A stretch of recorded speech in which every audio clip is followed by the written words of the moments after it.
Moscow has small town charm, tons of educational opportunities, a strong community, all set to a beautiful backdrop of the Palouse. On the flip side of that, you have harsh winters, you're pretty far away from everything, and you might not be able to find the job that you're hoping for. Join me in today's video as we look at the pros and the cons of living in Moscow, Idaho. And I'm gonna kind of spill the beans. This one hits nice and close to home. It's where my wife is from, and me and my family almost moved there. This close. So I want to give you guys a glimpse of what it might be like if you moved there. And I want to kind of let you in on why we chose not to move there.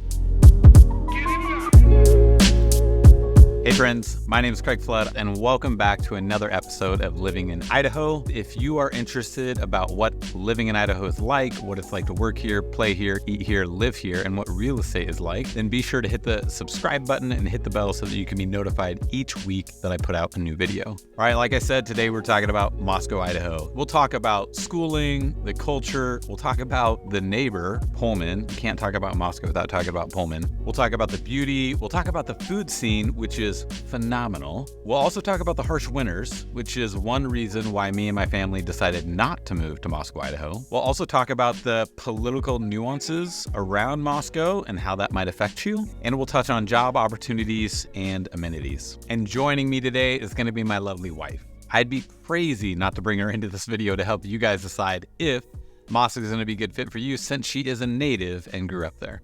So let's just take a second. Let's just zoom in on the map. So here you see Moscow, Idaho, and just to the left, you're going to see Pullman right across the Washington border. These towns, when you think about them, they're kind of two peas in a pod. In Moscow, you have the Vandals, you have the University of Idaho. In Pullman, you got the Cougs, go Cougs. My brother was a Coug, my wife was a Vandal. You can see some of the tension that we're having. But now you kind of know where it sits in Idaho and where it sits in relation to Pullman, Washington. So before you pack up your bags and move to Moscow, Idaho, here are the 5 pros and the 5 cons that you need to know to help you decide if this is going to be where you're going to want to live. Number 1, the natural beauty. So when people think about northern Idaho, like Coeur d'Alene, you're thinking steep hills, evergreen trees, lakes. And when people think about southern Idaho, you're thinking like flat desert. But in between, you kind of get this one unique little area, which is the Palouse. There is not a place like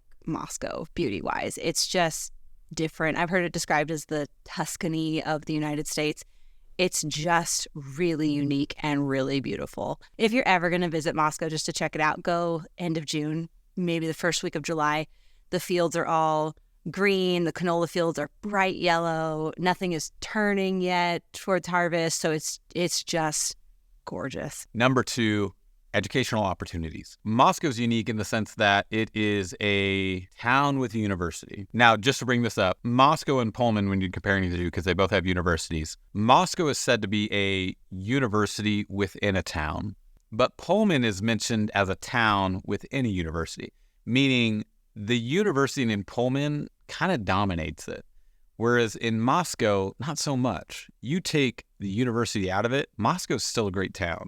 I kind of feel like if you take the university out of Pullman, it kind of gets cored out. I think for being such a small town, it's impressive the amount of educational opportunities that Moscow has. I think with the combination of the U of I, with New St. Andrews, there's a seminary attached to that, with LCSC so close in Lewiston. There's some colleges in North Idaho, up in Coeur d'Alene area. So just having that as your home base, there's just a lot of opportunities. WSU is close by. There's just a lot going on for such a small place, which is, I think, fairly unique in that sense. When I graduated from high school, I graduated from a small little Christian school in town, but the majority of my classmates stayed local, either went to NSA or went to U of I. And I don't feel like Moscow's the kind of place that you feel like you have to leave, at least for school. I can see how a certain degree type that you get, you do have to go elsewhere to be able to find a job in that degree field, and that's something different. But as far as feeling the need to leave Moscow, like it's such a small confining town or something, it's not. Like I didn't feel like that. Most of my classmates didn't feel like that. Like a lot of people stick around, and that's really cool. Real quick, if you're thinking about moving to Idaho or you want to learn more about what it would look like to move to Idaho, then be sure to reach out. I have partners here in Moscow, Idaho that can help you get moved up and relocated into a beautiful new home here in Idaho. So I'll put my information right here. Feel free to call, text, or email days, nights, or weekends. We get calls and texts all the time from people just like you and help them make that relocation from the state they're in to Idaho. Number 3, small town charm. There is absolutely a small town charm to Moscow, Idaho. You have Main Street with coffee shops and pizza places and a rock store that my kids absolutely love going to. In addition to that, you have a community pool, which is super fun to go hang out at on a really nice hot summer day. You have parks. You have a trail that connects Moscow to Pullman that people love riding their bicycles on. And in terms of businesses, you have a lot of kind of smaller, not necessarily franchised business opportunities. One of those examples would be Early Bird, which is a lumber store that my wife's grandpa started back in the day. So it is absolutely a small town in the truest sense of what a small town is, where the community is really involved in life and work and business and culture and all those things. I know small town's not for everybody. I don't see Moscow as a small town in the sense that some can be just very small. It's small in the nice way, in my opinion.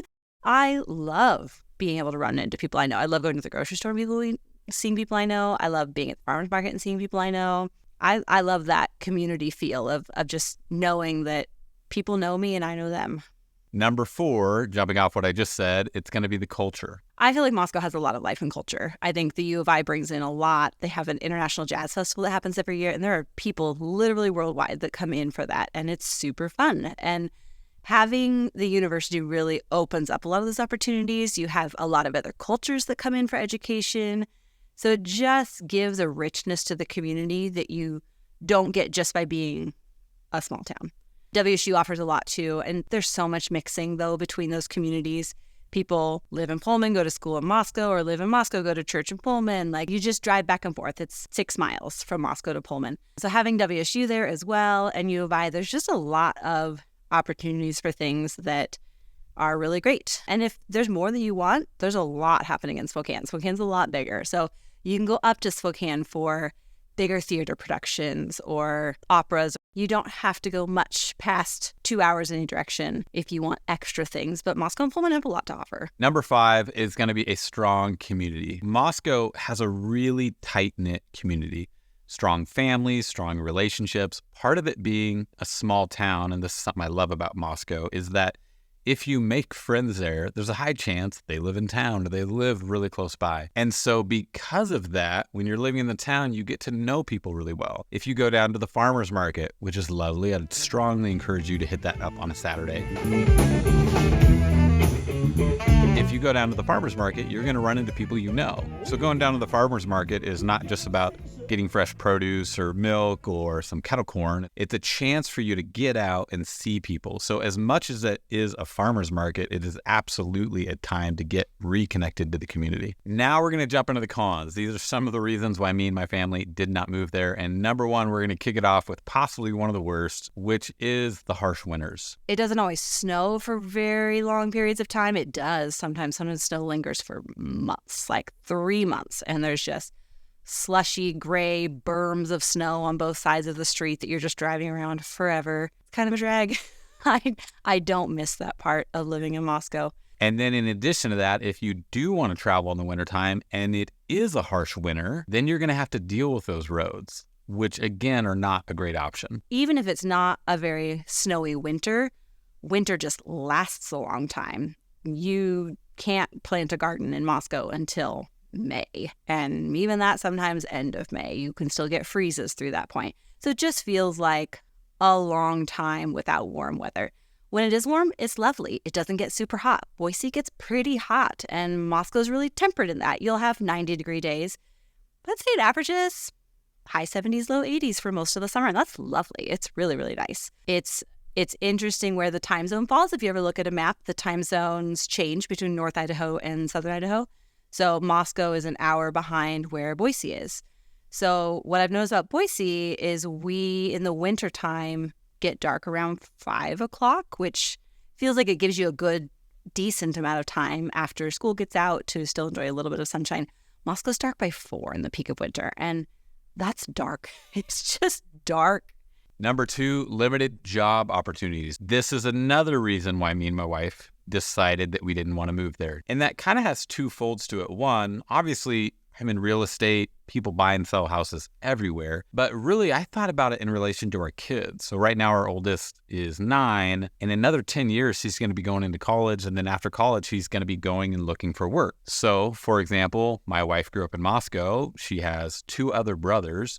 She moved to Seattle, which is where I met her. She was a nurse. I was an EMT at the time, doing ambulance calls around Seattle and the greater area. And she moved away to get a nursing job at Virginia Mason. And then in addition to that, her 2 brothers moved away because it's really hard to find work in that area unless maybe you're going into a specific trade like carpentry or electrical, or you're working for some of the specific companies out there. Depending on what you're doing, you might not be able to find the gainful employment you're looking for there, and so then family ends up moving away. Now, with that being said, there is a strong pull for families that I know up there for them to stick around and make it work, whether that means they become entrepreneurial or they just find something. And part of that goes back to it's such a tight-knit community. I know families up there that are multiple generations, and they get together like every Sunday for dinner. And so for them to leave that, that's a really tough call to make, right? And I know that as you guys are considering leaving your state, if you have family and friends there, it's really hard for you to consider leaving them for something else. On the flip side, the university is a huge employer. There's several other, obviously the hospitals are going to be major employers. Schweitzer Engineering is there as well. There are places in Moscow that do offer a lot of jobs if you're within a certain niche. Other things, if you're in healthcare and you're a specific specialty of something, that might not be offered in Moscow. It just depends on what you go into. If someone really wants to stay in Moscow, you can find a job to stay in Moscow with. It just might not be what you ultimately would have loved to do if you were somewhere else. Number 3, distance from major cities. Moscow is isolated, just like Boise, Idaho, where I live, is isolated. There's not much around it. The next major city that you're going to is Coeur d'Alene up north, and then in Washington, it's going to be Spokane, essentially. In addition to that, there's not a great airport, though there is an airport, but a lot of times you'll often find that if you want to get a really good flight or not just pay tons of money for a flight, you're going to be making that trip up north, Spokane, Washington. And again, now if we couple that with the last con or 2 cons back, the winters, if you want to fly somewhere in the winter because you're going a little stir crazy and you don't like driving in winter conditions, it's kind of a tough situation to get out of Moscow, right? Because if you decide you do want to fly, then you got to deal with the winter roads, which can be a little dangerous. Number 4 is going to be political tension. Now, I'm not going to say much on this, but what I will say is that if you want to know more about it, just call me. I don't necessarily want to dump all this into a YouTube video. But there is a robust Christian conservative community there and a very strong liberal community. The political tension is interesting. Obviously, I grew up there, so I just know a lot of the ins and outs of what happens. There's just some pretty big clashes in Moscow. Just know that that is going on in Moscow. And if you're curious to learn more about it because you're thinking about moving there, then I'm just going to say call me. Con number 5 is going to be limited amenities. So obviously you can find what you need in Moscow, but it's just not going to have everything you may want. So for example, there is no Costco in Moscow or Pullman, right? Remember, these cities are side by side, so they're kind of one and the same a little bit. But there's no Costco there. So if you're wanting that, you're going to go all the way south, which is an hour drive to get to Costco. And again, coupled with con number 1, winters, that could be a really treacherous drive that you're not a big fan of taking. So that's a con. In addition to that, you're not necessarily going to find all the box stores that you're familiar with. Again, case in point, there's no Home Depot in town. You're going to have to drive south for that. But like I said earlier in the video, there are some other kind of more local homegrown shops like Early Bird, which is what my wife's grandfather started, or Moscow Building Supply. They have that in Moscow and Pullman. But in Moscow, you're going to have that downtown area, beautiful. There's going to be shopping down there, little stores, little things like that. But then on the outskirts of town, on the west side, close to the border to Pullman, you're going to have kind of a strip mall. You're going to have Tri-State, which is, think like your Big Five, Outdoor Sporting's Good, which is kind of buddied up right against an Ace. You're also going to have a Winco and a Target. If any of y'all are fans of Target, they do have a Target. And in addition to that, up above that shopping mall center, you're going to have a Walmart. I was thinking about the fact that the other amenity that's really missing in Moscow is healthcare. There's plenty to be had as far as primary healthcare. That's well established there. There is a hospital in Moscow. There's a hospital in Pullman, but they're small. Moscow maybe has grown. The last time I remember looking at it, it was a 23-bed hospital. There is not significant care beyond the basics. They have an ICU, but if you have a heart attack, you're probably going to Spokane. So you're getting life flighted up or you're taking an ambulance ride up.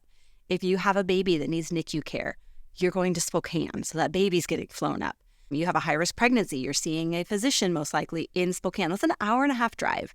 So some of those things are just something to consider. If you're high risk medically, you might be traveling a lot. And in the wintertime, that's probably going to be a helicopter ride if it's something urgent because those roads can be really rough and icy. Lewiston has some more advanced care than Moscow does. So sometimes things can go down there and they're still 45 minutes away. So beyond the basics, you're just traveling a lot for medical care. And that can be scary for some people when something emergent comes up. It's not a quick trip to the ER. It can be pretty extensive. Overall, Moscow's a great place. I love it. I'd move back in a heartbeat. If you're considering it and none of these things scare you or the pros encourage you that way, it's just a lovely place to grow up. It's a great place to raise a family. I would love to hear your guys' thoughts. Could you live in Moscow?